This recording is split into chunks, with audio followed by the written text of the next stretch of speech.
Today in our 2013 Toyota Matrix, we'll be having a look at our best trailer wiring options. Our first option here off to the right is the Tekonsha T-One vehicle wiring harness with a 4-pole flat trailer connector, part number 118460.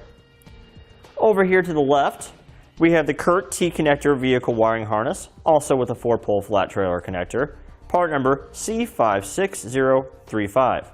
Now the biggest differences that we found between our wiring harness comes down to the power output that they produce. Our CURT T-Connector wiring harness here puts out 3 amps of power for our stop and turn signal circuits, with 6 amps total power for your taillight and running light circuits. Our Tekonsha wiring harness, on the other hand, that one puts out 2.1 amps for the stop and turn signal circuits, and 4.2 amps for the taillight and running light circuits.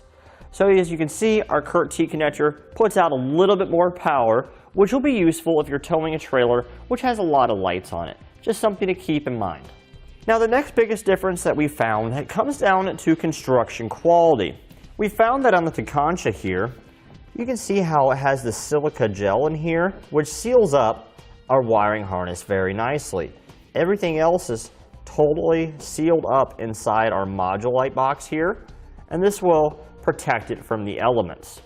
Whereas if we look over at our CURT, we can actually see a slight gap right here where the 2 pieces of plastic are molded together. And then our wires here where they go into the box, they're not protected by any silica sealant or anything like that, so there's a potential that moisture could get inside and damage the module box. Now both of our wiring harnesses are going to accomplish the same end goal for us. They will give us the bare minimum lighting functions as required by law in order to tow a trailer. We're going to get our tail lights, our turn signals, our brake lights, and our running lights off our 4-pole flat connector from both of these. Both of these wiring harnesses, they feature about the same length for our trailer harness here to where it goes to our module box. So we have an adequate length wire to run it outside the hatch of our vehicle in order to connect to our trailer. Both of our wiring harnesses are designed to store connectors inside the vehicle when they're not in use and to help protect our module boxes and converter boxes from the elements.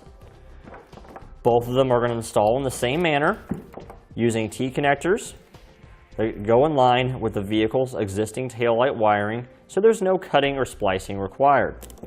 The only thing we're going to run outside the vehicle on a permanent basis is our black power wire here, where we'll connect directly to our battery using a provided fuse holder with 10 amp fuses.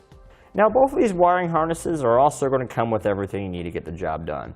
You'll have your ring terminals, your fuse, your self-tapping screw, your butt connectors, and your wiring to make your connections, as well as some zip ties to help secure up your wiring along the way, and a self-adhesive double-sided tape pad to help secure your module box inside the vehicle.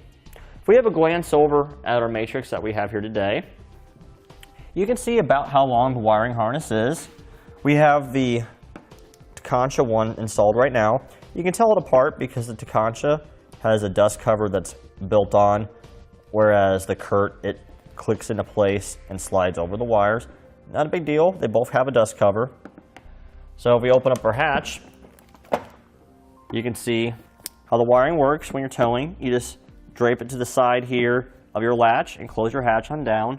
When it's not in use, you could simply store it underneath your cargo lid by lifting up, dropping it down inside underneath your spare tire, closing back up, and it's out of the way. Now in brief summary here, as far as power output goes, we did find the CURT wiring harness to be superior because it does have higher power output compared to our Tekonsha wiring harness. As far as construction quality goes, we found the Tekonsha to be a bit better buy here because of the fact that the module box is more sealed up than our CURT box. It's all going to be personal preference really. The wiring harnesses are going to do the exact same job for you. Towing a trailer with a matrix, you're probably not going to need that extra power output because you're not going to have a trailer large enough to have a lot of lights on it. Just something to keep in mind though, if you have an older trailer that does have incandescent lights, they will draw more power than LEDs, so you may need this. And that completes our look at the best trailer wiring options for the Toyota Matrix. We hope you find this video helpful and informative in your trailer wiring needs. Thanks for watching, and click the link in our description below to shop, learn more, or visit us at etrailer.com. And leave us a comment if you have any questions.